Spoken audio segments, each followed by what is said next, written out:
Signing for San Francisco. Cam Sample, former Bengals defensive end, is joining the 49ers on a one-year deal. There you can see the news from Tom Pelissero on X. It's a spot that the 49ers have needed to add at. And, one thing about Cam Sample is that he has played essentially across the entire formation. He's even lined up a few times at nose tackle. Last season, 4 snaps at nose tackle for the Cincinnati Bengals. But this is a 272-pound defensive end who is going to be a rotational piece for the 49ers at a position where San Francisco is facing a lot of injury questions and obviously is going to try to continue adding throughout this month. We're seeing the NFL draft coming up in a couple weeks and perhaps even beyond. Why don't we take a look? Why don't we use the new roster tool that Mike has helped build? I think this is going to offer a perfect demonstration of where Cam Sample fits. So here's the 49ers defensive line. You've got obviously the 4 starting spots. We're going to just zoom in on defensive end, which is Nick Bosa and Michael Williams along the first string, and then look at the second string, which is Sam Okawanu and Keon White. You can see right here, Cam Sample fits in as a depth piece for the 49ers. And yes, typically a defensive end rotation on game day is only 4 players deep, but look at the red tags here. Nick Bosa, Michael Williams, and Keon White are all coming off of surgeries right now. So there are definite health questions for the 49ers entering this 2026 season. And they're still several months away from kickoff, but you've got to fortify that roster, not just the 53-man roster, also potentially the 90-man roster. And Cam Sample, somebody who's averaged about 20 pressures a season, about 2 sacks a season when he's been healthy for the Cincinnati Bengals, had an Achilles tear in 2024 during training camp, but came back and played a solid rotational year last year for Cincinnati.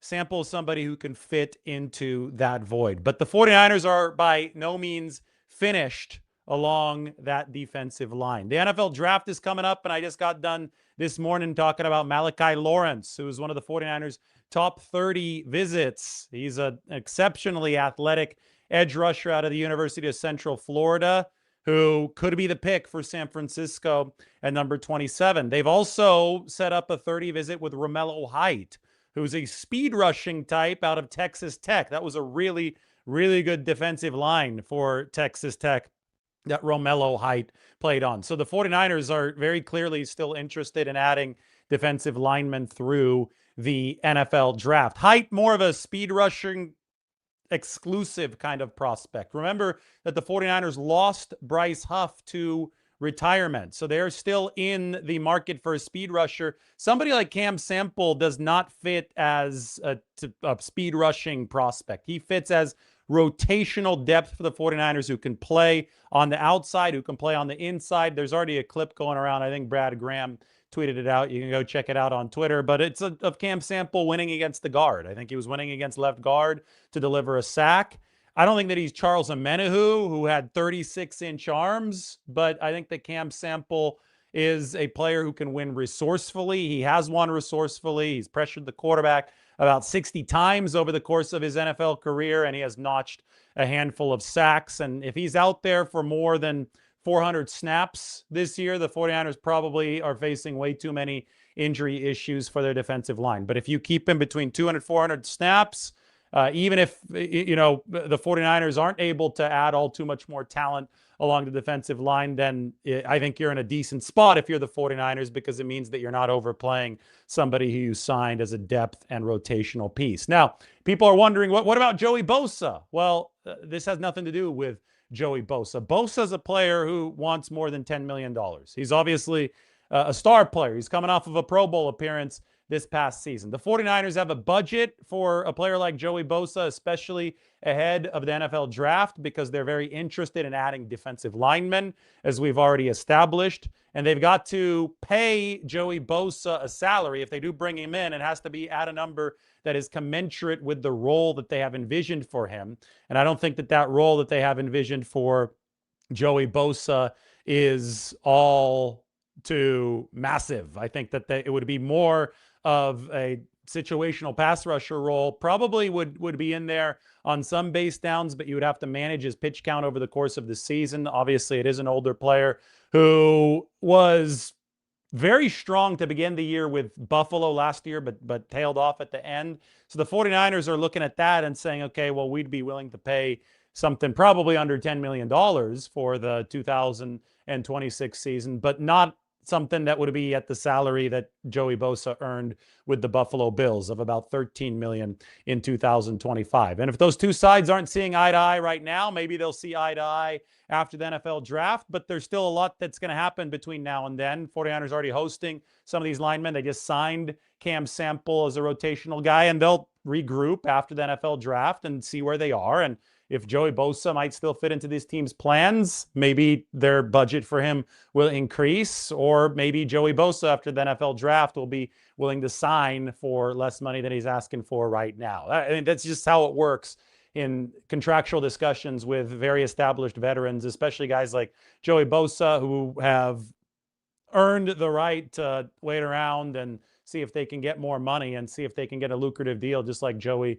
got last year with the Buffalo Bills. But, just in general, you look at the 49ers set up along that defensive line, there still is room to add more, just given all of the red that we see here. Keon White coming off of a surgery, ankle injury. He was shot in the ankle. Michael Williams coming off of an ACL tear, so he's also coming off of surgery. Nick Bosa coming off of an ACL tear himself. So that is where the 49ers stand right now. I think I put this up on X. Yes, I did. I think this is a better way to illustrate it.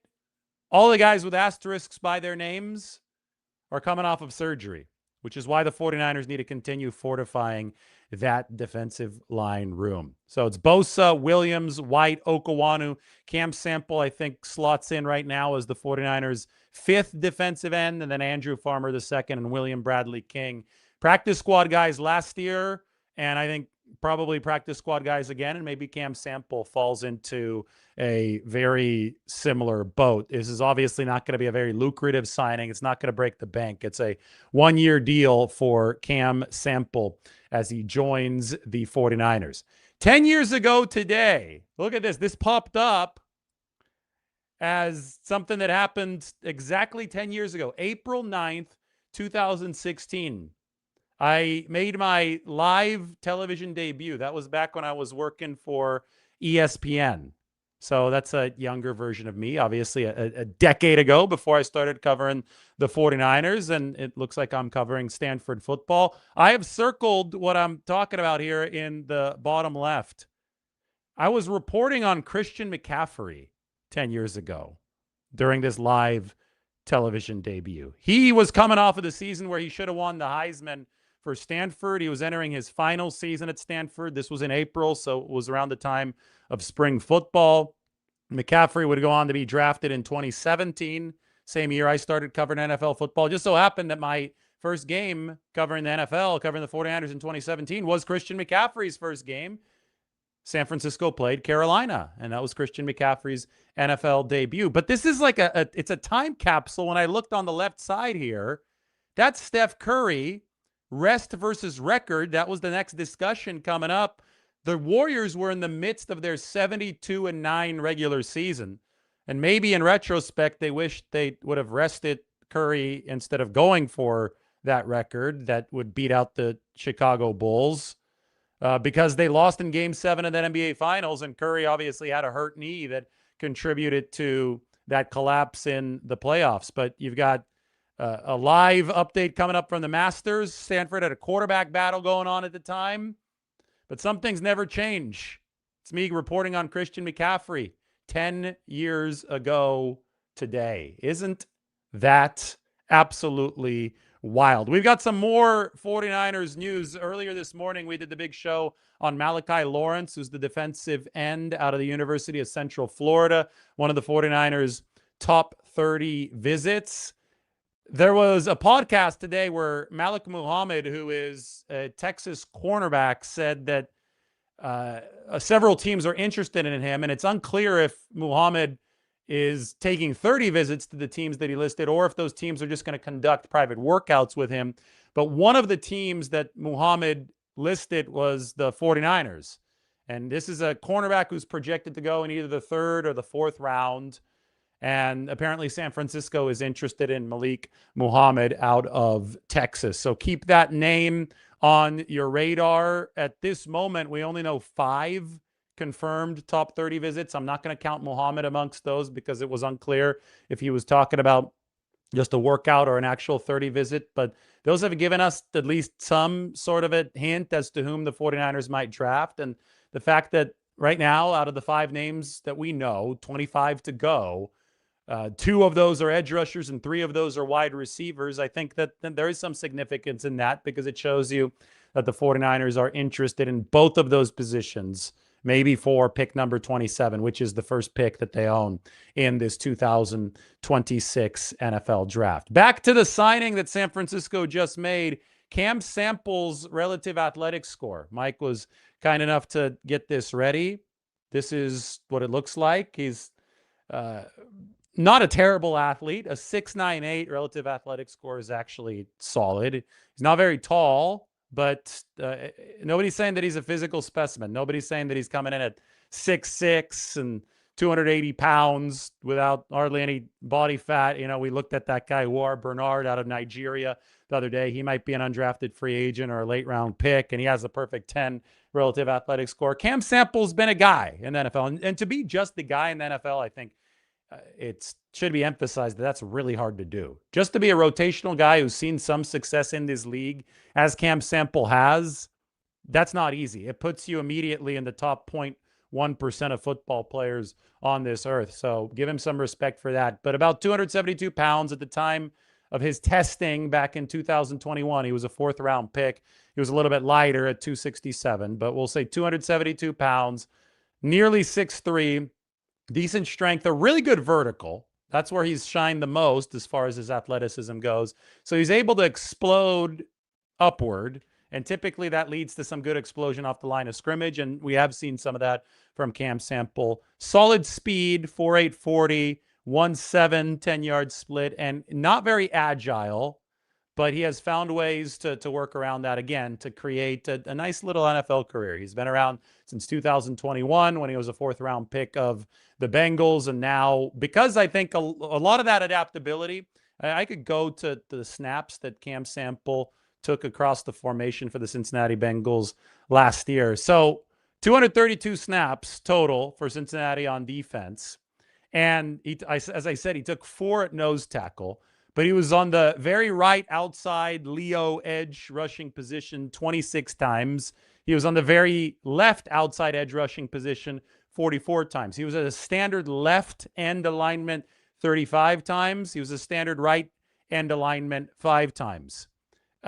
He was at an outside linebacker position. This is also interesting. On the left side, 92 times for the Bengals, and at a right outside linebacker position, 26 times. Now, what that means is that there was a 3-4 front or a 5-man front, something where the defensive ends were standing up for the Cincinnati Bengals. And if you add 26 and 92, I mean, it's not nothing. That's what? That's 118. That's 118 snaps at a stand-up outside linebacker position. One of the reasons that I bring that up right now is that the 49ers have a new defensive coordinator in Raheem Morris. And Raheem Morris ran a ton more 5-man front stuff than the 49ers have run in the past, back when he was with the Atlanta Falcons. And I'll say even at previous stops, he was the defensive coordinator of the Rams at the start of this decade. And if you're running 5-man front stuff, you're going to be asking some defensive linemen to stand up, maybe even drop back in coverage a little bit more often, but at least be more comfortable coming after the quarterback, not with a hand in their dirt. 2-point stance for these guys, not a 3-point stance. John Lynch at the NFL Combine hinted that the 49ers would broaden the look at prospective traits that they would be interested in at defensive end, to potentially include some guys who could run stand-up defensive end technique.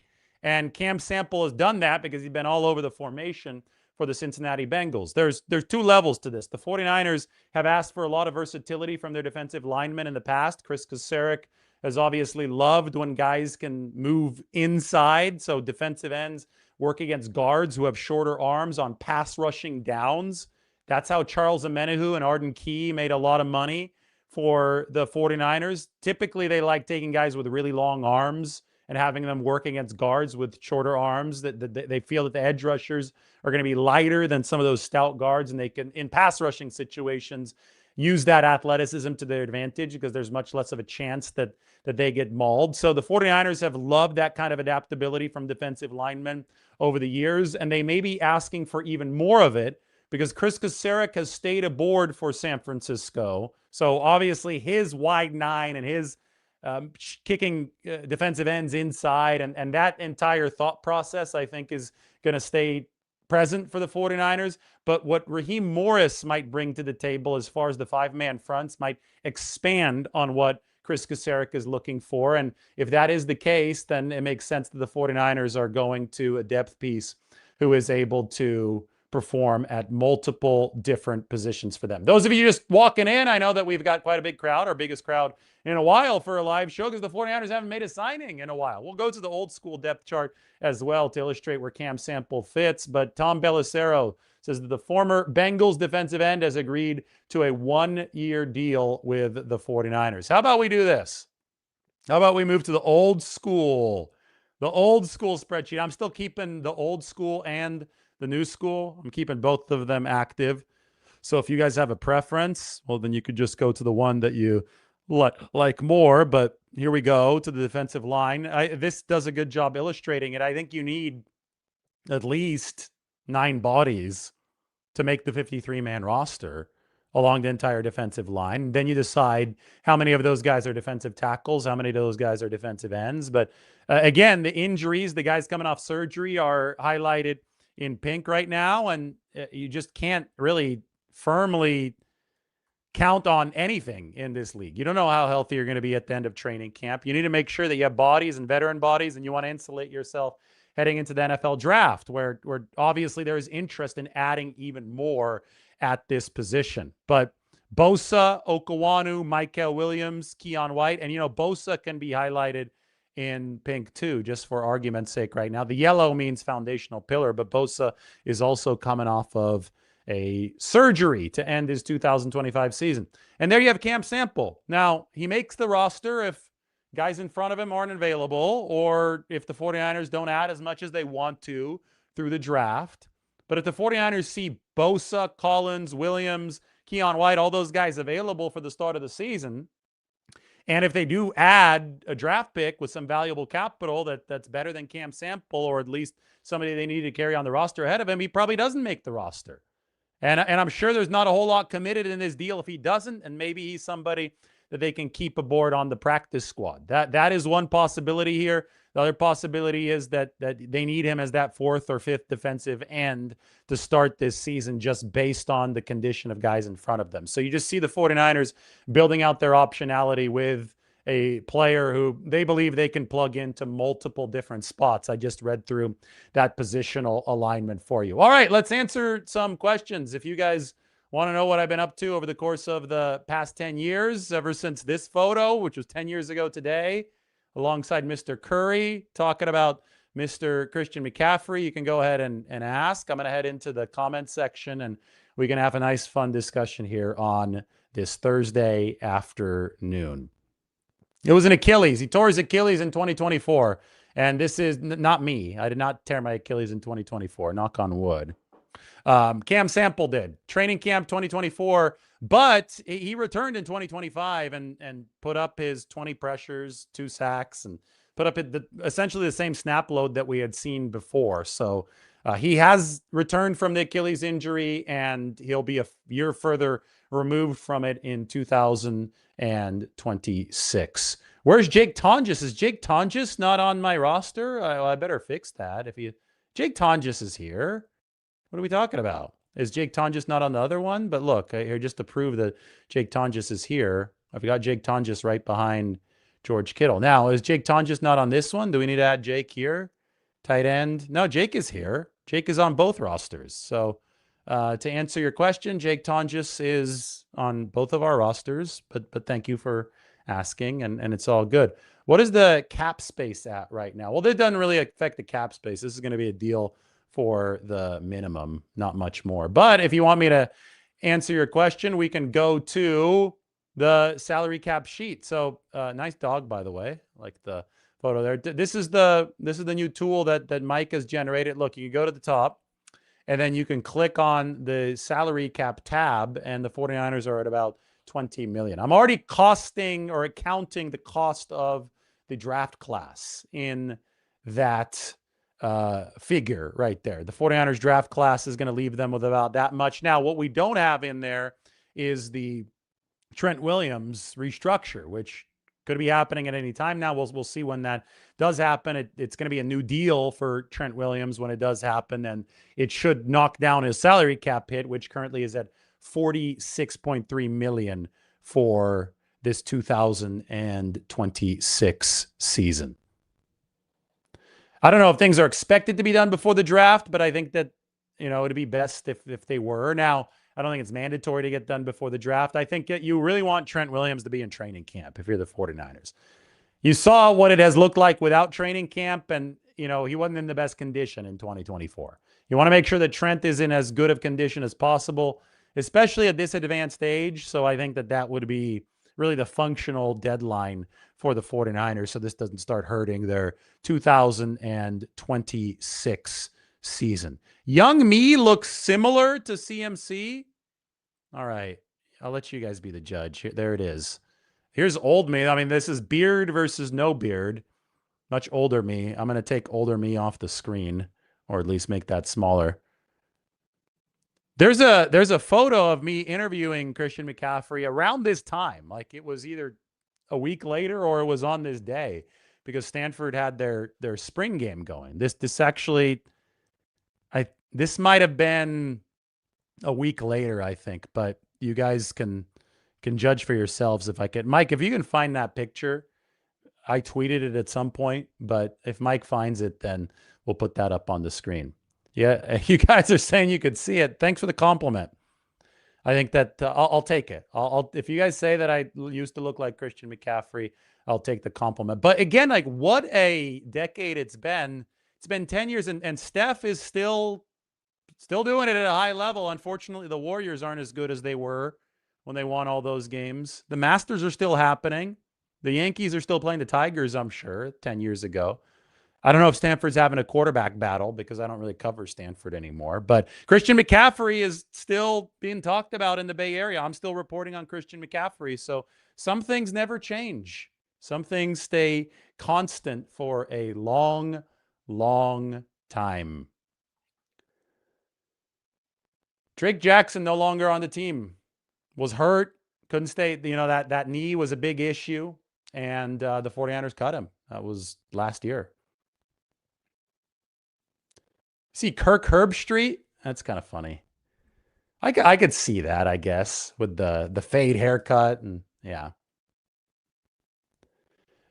Joey Bosa, I'm basically talking about the fact that a lot of people, I got the question immediately. Oh, well, the 49ers, is Joey Bosa out of the picture now? He's not out of the picture for the 49ers just because they've signed Cam Sample. Joey Bosa and the 49ers are not seeing eye to eye on money right now. And I don't see that changing until after the draft. I'm not saying it's going to change after the draft, but if it does change, the situation has to be such that the 49ers are willing to either pay a little bit more, or Bosa is willing to take less, or both of those variables change, and then they could meet in the middle at a price that works. And as long as the 49ers are holding out hope that they can add very effectively to this defensive line, especially to the defensive end position over the course of the draft, their number is not going to change. And I don't see Joey's changing in the meantime anyway. You add somebody like Cam Sample to bolster the depth that I have just illustrated that you badly need for the 49ers at defensive end, but that's it. It doesn't impact whether or not you're going to be making a higher profile signing later in the cycle. What's going to impact that mostly is whatever happens in the NFL draft. And, earlier today we were talking about Malachi Lawrence out of the University of Central Florida. We can get our Malachi Lawrence profile up on the screen. I know that I did the show on this a little bit earlier, but Mike does such a good job with our graphics. We do have to give an extra shout out to Mike. There is Malachi Lawrence, who is going to be, it's not a witchy athlete. We got to take that here. It's a twitchy athlete with weaponized length. So Malachi Lawrence is somebody who's going to be visiting the 49ers, one of the top 30 visits. He's a little bit older than I think you'd like. He's been playing in college for 5 years. He's nearly 23. Michael Williams played his rookie year, for example, at 21. But the length here, the speed here, the relative athletic score in the high nines for Malachi Lawrence. I think still a player with a lot of meat left on the bone as far as his developmental prospects at edge rusher. Definitely a prospect you cannot ignore. I'm heading back into the chat section, though. Let's see what you guys are asking about. Let's make this show as interactive as possible.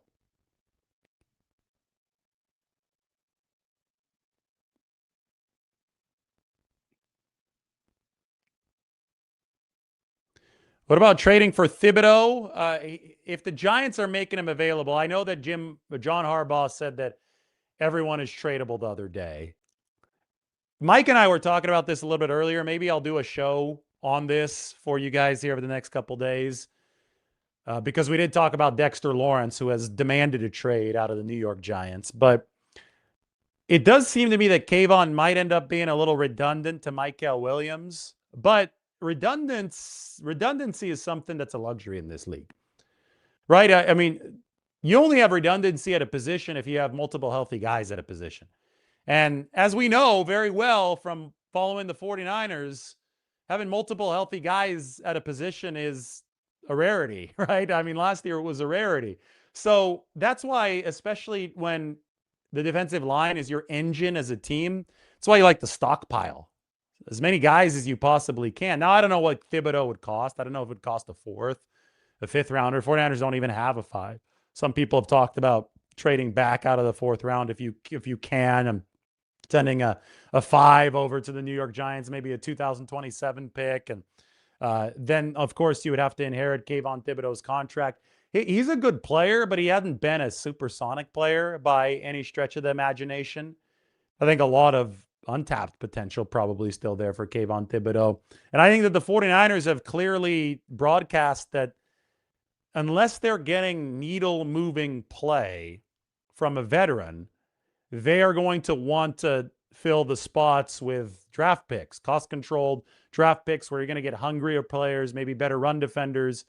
And, somebody like Joey Bosa, there's a reason why the 49ers are not seeing eye to eye on price. And it's because if Joey's going to fit into the 49ers cost structure, yeah, one could argue that he can move the needle. He had 4 forced fumbles over the course of the first 4 games of last season for the Buffalo Bills. He did make the Pro Bowl, but the 49ers are running a benefit analysis here saying how much is he, going to impact this defensive line? It's not going to be at the levels that he did when he was an all-pro with the Chargers. I wanted to say Los Angeles Chargers, then I caught myself. We got to say San Diego Chargers because Joey Bosa actually dates back all the way to the San Diego Chargers in 2016. But you look at the potential impact and you say, okay, is that a $13 million impact? And the 49ers, I think they can honestly look themselves in the mirror and they could say, no, it's not.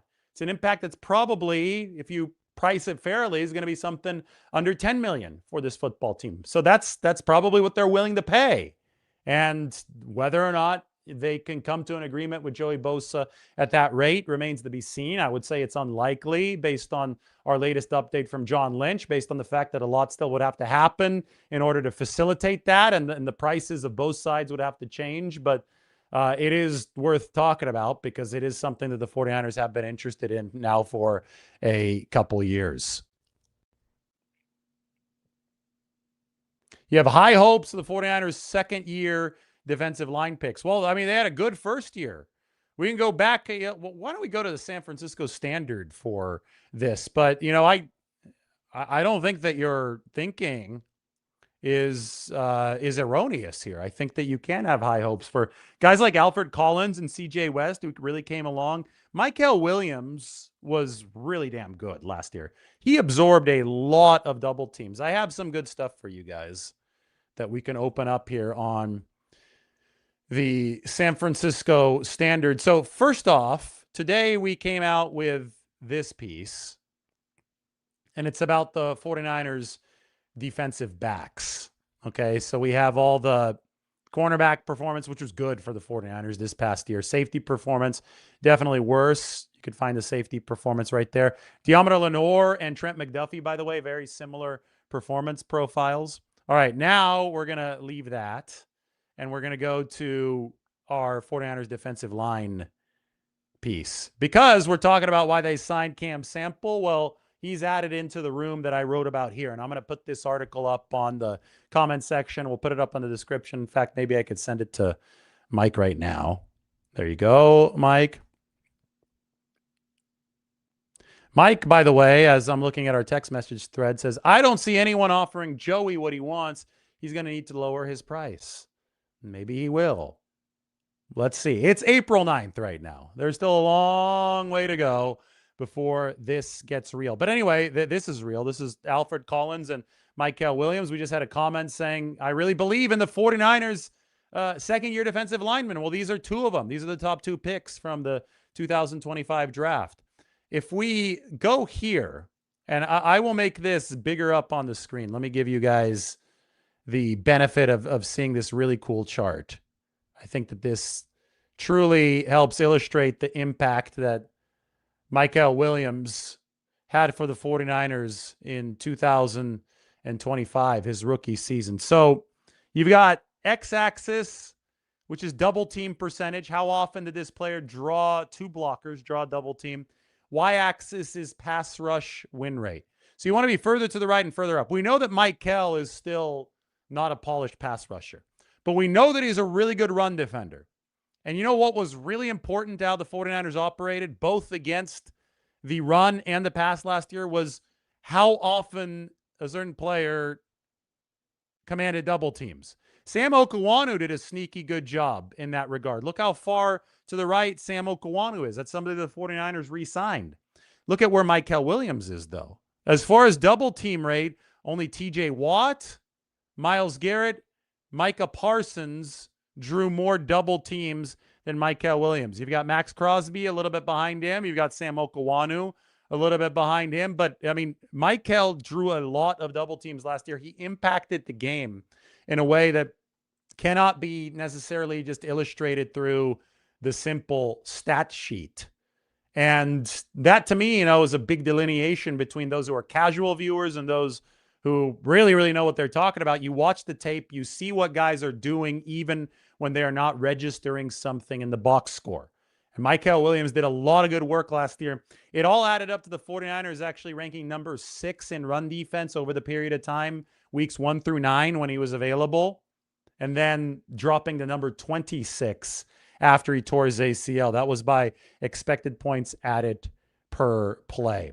The role of Michael Williams, and we can talk about Cam Sample and what his role is going to be for the 49ers, but we also need to hear from Raheem Morris about how the 49ers might evolve this defensive line. But we've talked a lot about moving to more five-man fronts. They only ran five-man fronts 8% of the time last year.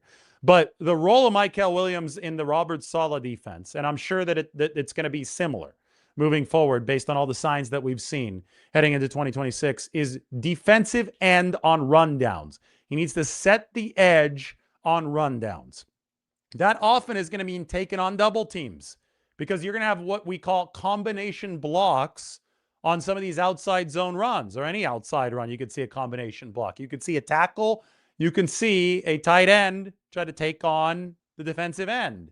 And you need to be able to not give a lot of ground to that double team. To have the respect to absorb that double team, that's one thing. And we've seen some of the statistics illustrate that Michael Williams, at the very least, commanded enough respect to draw frequent double teams, 4th highest rate of defensive ends in the league. But then on top of that, and I guess it's correlated to the respect, but you've also have to fight through that double team. You have to prove that Well, it's worth double teaming me, right? And Michael Williams was able to do that, as you could see through the 49ers run defense efficiency when he was out on the field. That's for like 1st and 10. That's for running downs. 2nd down and long, 3rd down and whatever, really, if it's not 3rd and short, the passing downs, that's when the 49ers talk about moving their defensive ends inside and creating more of what we call a NASCAR package, what the 49ers actually call a turbo package inside of their building. You take those defensive ends who on the base downs, if they play on the base downs, are meant to be run stoppers and edge setters, and you move them inside and you have them work against guards. This is something that Cam Sample has done well in his career, and that's something that he's going to be asked to do on a rotational basis for the 49ers. They're not breaking the bank for this guy. They just need depth pieces, and that's who Cam Sample is going to be, the new signee for San Francisco. That's what Michael Williams was asked to do last year, and he actually saw more pass rushing success for the 49ers when he got to work against guards on the inside, on those pass downs, than against tackles. So that's how the 49ers build things. You know, there are going to be situations where, let's look at their roster. Let's look at the setup for San Francisco. We're going right back to the salary cap sheet, but we're going to go to the 53-man roster. We could scroll down to the defensive line room. There could be a setup for the 49ers up front that features Nick Bosa rushing the passer, Osa Odigizua rushing the passer. You could see his name right here. That features Michael Williams on the inside, and then features another defensive end. I don't know who that's going to be. I think that spot is still wide open. I mean, if the season started today, it might be Cam Sample rushing as a defensive end, but I don't think the 49ers want that in their NASCAR package. Basically, 4 dedicated pass rushers. One of them is a defensive tackle by trade in Osa Odigizua.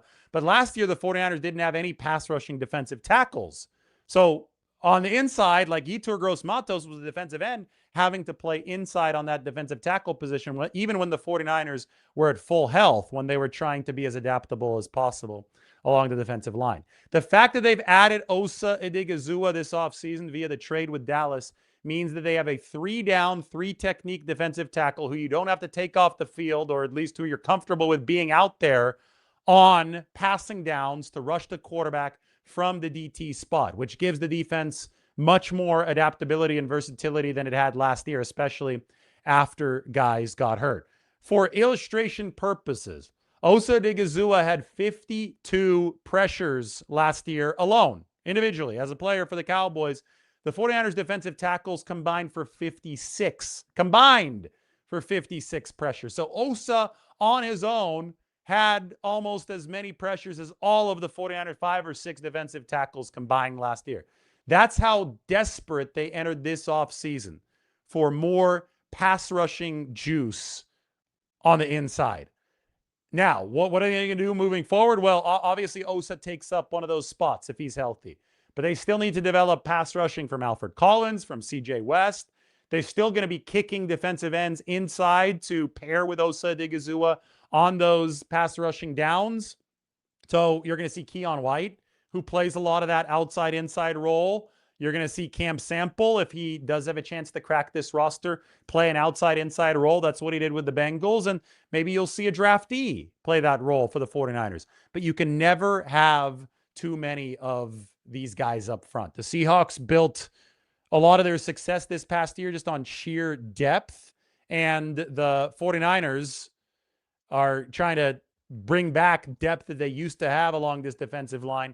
The Trey Lance trade back in 2021, not the trade away, the trade up to get Trey Lance in 2021, really compromised the 49ers' ability to get premium defensive linemen, and they've loved adding premium defensive linemen through the draft. But when they traded away a bunch of first-round picks, there was a bit of a dry spell there. The most valuable draft capital used on a D lineman over those years was on Drake Jackson. You guys remember that? Drake in 2022?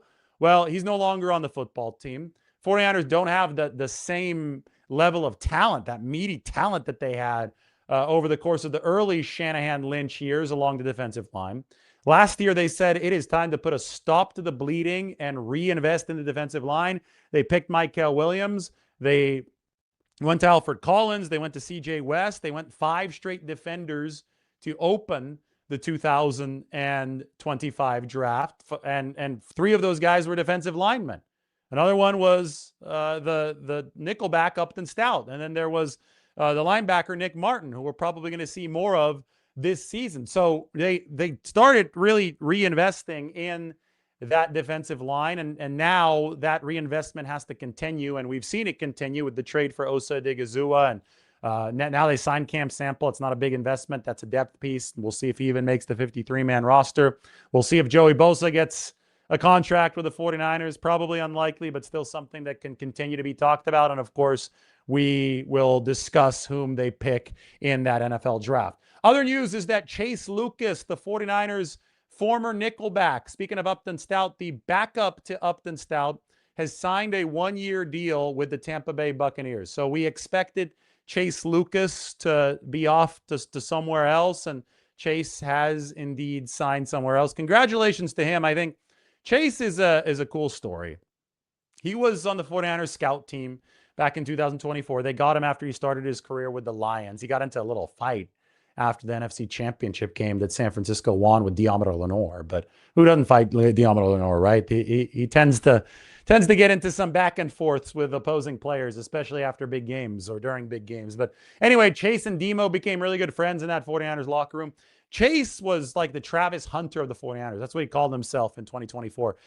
Practice squad, but he was playing receiver. He was playing defensive back. He gave the 49ers a lot of good looks in practice. But he left 2024 saying, I want to actually make the 53. I don't just want to be this practice squad guy. And he didn't just want to be a practice dummy. And he did take it to the next level. He worked hard. He studied hard. He made the 53. He made plays in preseason of 2025. And he ended up being Upton Stout's backup in that 2025 season. Now, trying to see if we could see Chase here, number 26. Doesn't look like it. The issue for Chase Lucas, and he didn't play all that often in 2025, but the main issue was missed tackles. He had 4 missed tackles over 98 snaps for the 49ers. I'm trying to find corners here. Here we go. He covered well, though. He made some plays in coverage. There you can see the 98 snaps. He had the same yards per cover snap allowed as Deommodore Lenoir, which is actually madly impressive. He didn't give up a high passer rating into his coverage. Best numbers on the 49ers there, shaded in blue. But, and I get it that it's a small sample size, but this is way too high of a missed tackle rate no matter what the sample size is. 57% missed tackle rate. He only had 2 tackles. He had 4 missed tackles over those 98 snaps. Chase just not a good enough tackler for the 49ers to re-sign. So they didn't re-sign him. They didn't tender him. He was a restricted free agent or a pending one this offseason. And instead, he goes to the Tampa Bay Buccaneers, where he is going to be with Todd Bowles. All right, we got time for some more questions.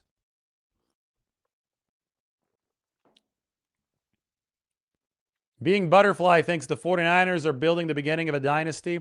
Over the next 3 years, you think the 49ers will win the Super Bowl, especially in 2027. Well, let's see what happens in 2026. I'll grant you this. The 49ers won 13 games last year, despite being in a reset year and suffering a mass injury event. And when they were reasonably healthy, they went on the road and they not only beat, but they also statistically dominated the eventual world champions, the Seattle Seahawks. They nearly 2x'd Seattle in yardage over that week 1 game. So they were damn good last year, the 49ers were. I think they could have won a Super Bowl had they stayed reasonably healthy. They didn't. They probably should have dropped down to 7 or 8 wins, given how injured they were. But they still somehow found a way to fight to 13, including the postseason win over the Eagles on the road. And I think that is a very, very good omen for the 49ers moving forward. If you got a team with that kind of fight, and now the core is in place, right? And they've added more core pieces this offseason. This is theoretically the year that they were supposed to go for it. I mean, they always go for it, right? You can't tell anybody on that coaching staff or in that locker room to not try, but I think it was understood that it was going to be a steeper climb last offseason. To get as far as they did, despite all that went wrong during that steeper climb, was impressive. Now they got 2026. It's going to be a clean slate. They got to get as many guys back as healthy as possible. They still have to hit on this draft, add a few more signings to round out the roster. I mean, right now, after the addition of Cam Sample, let's see where the 49ers are numbers-wise. This is where we go back to the old school spreadsheet. So where are they at? 74 90-man roster spots taken after adding. Let me make sure he's getting counted here. Yeah, he's getting counted. 74. So they've got 16 spots left. Brandon Ayuk takes up one of those 16, so they have 15 spots left. And that all means that 6 will go to draftees, obviously. I don't know how many are going to go to undrafted free agents. At this point, it wouldn't shock me if they didn't make any more signings before the draft and they went a lot of UDFAs. But I think this is not a great undrafted free agent class. I don't think it's a great draft class in the lower rungs. So I think that maybe you do want to continue adding some veterans if you're the 49ers. All right, we can go to our free agency tracker here. Chase Lucas did not get a tender from the 49ers. He signed with the Buccaneers. And I think I spelled that wrong. Is it 2 C's, Buccaneers? I think it's 2 C's. Yeah, that looks correct. 2 C's. Chase Lucas signs with the Tampa Bay Buccaneers. We can shade it in that color. So Austin Pleasant's back. Teron Jackson currently unsigned. Lucas in Tampa Bay. Okuwanu, Tonjes, both back. Robert Beal Jr. has left to Miami. Kalia Davis has left to Cleveland. Spencer Burford has left to the Raiders. Jason Pinnock back to the New York Giants. Kevin Givens is still a free agent. We'll see if he catches on somewhere or if that's the end of the road for Kevin Givens, who had been with the 49ers since 2019. Luke Gifford back with the 49ers. Kendrick Bourne to the Arizona Cardinals. Sky Moore to the Green Bay Packers. John Weeks re-signed with the 49ers. Ben Barch to the Detroit Lions.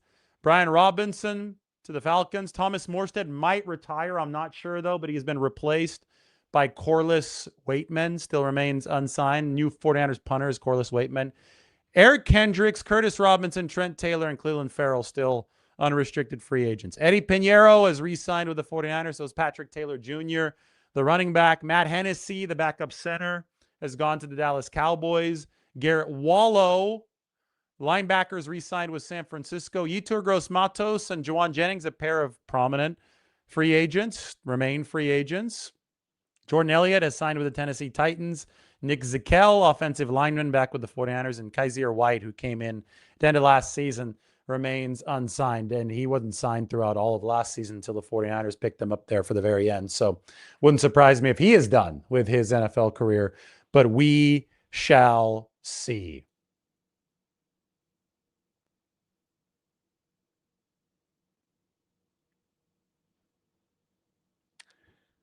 So right here, there's a comment right here. Good news. Today, overall, the 49ers can do without Joey Bosa. I mean, if the season started today, I think they would definitely need Joey Bosa. I mean, the season started today, you wouldn't have Nick Bosa. You wouldn't have Michael Williams. You probably wouldn't have Keon White. Good thing is that the season doesn't start today. You're not going to know whether or not they need Joey Bosa or how badly they need Joey Bosa or another bigger signing along the defensive line until at least after the NFL draft passes.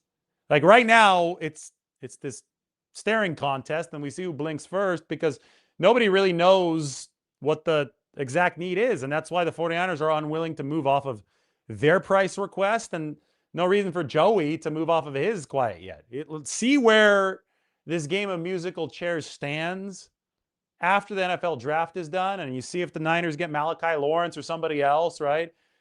See where it stands then, and then you can determine how aggressively you try to finish up free agency along the defensive line, because you've got a lot of injury shading here. You don't have enough bodies that are healthy right now to even fill out a solid 53-man roster.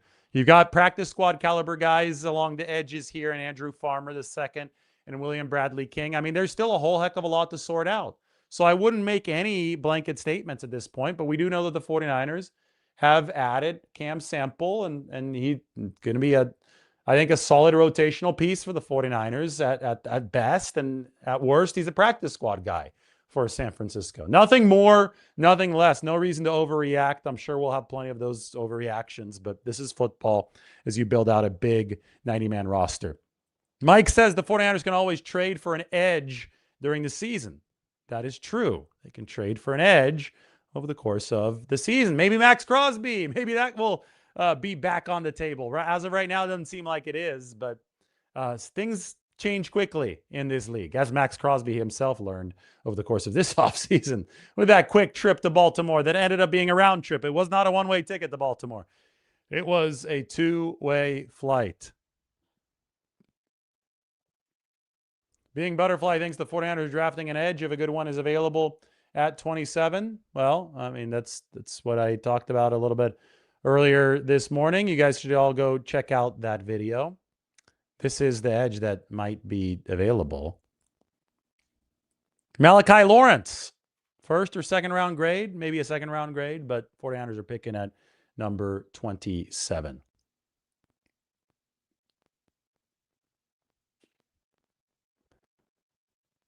Looks like you're excited about this. Time to charge the NFL for all the BS. Nice move. Like it. I like the enthusiasm. It's fun to hear from you guys on a beautiful Thursday afternoon. I know things have slowed down a bit, but things are about to pick up. The NFL draft is not far away.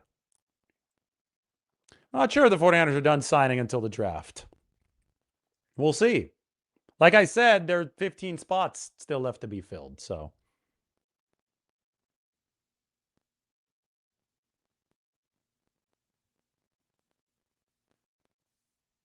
Yeah, videos is up this morning. It's the upload from this morning. We talked about Malachi Lawrence, and we talked about Romello Height and a lot of the 49ers strategy.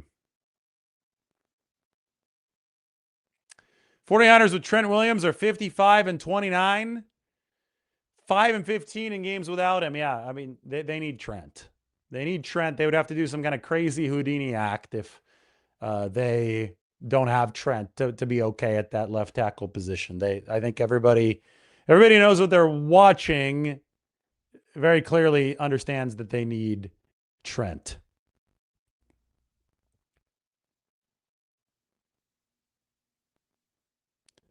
I got to do more research into your guy. So thanks for the heads up here. I'm not going to pretend like I know about every single prospect, but I will look, and you could tune in on the next show, and I'll tell you all about Mason Thomas. Maybe Mike can send me a little bit on him. But for the time being, I'll answer questions that I actually have a decent answer to. If Kenyon Sadiq is there at 27, do the 49ers take him? Mike and I were talking about this the other day. It'd be hard not to, but I don't know who else would be there. That's the thing about all these, hypothetical questions about the draft. Yeah. Kenyon Sadiq, maybe the most athletic tight end since Vernon Davis. If he's there at 27, I think people would be surprised. And then you could say, well, yeah, I'm sure the 49ers would take him, but then you're also not sure about who else would be on the board. So the draft is unpredictable. You just got to be able to read and react, right? The draft is about reacting, thinking on your toes, and can't really cover the draft until the draft in itself happens. All right, guys, everybody, thanks for watching. Why don't we end this at 53 minutes in honor of Navarro Bowman? It's perfect, right? Hit that subscribe button. Hit the notification bell icon. This was the first 49ers signing in a little while. Cam Sample adds to that 49ers defensive line depth. So hit the like button. Do everything you need to support the channel. I appreciate you guys. 49ers have added another player. We will talk to you very soon.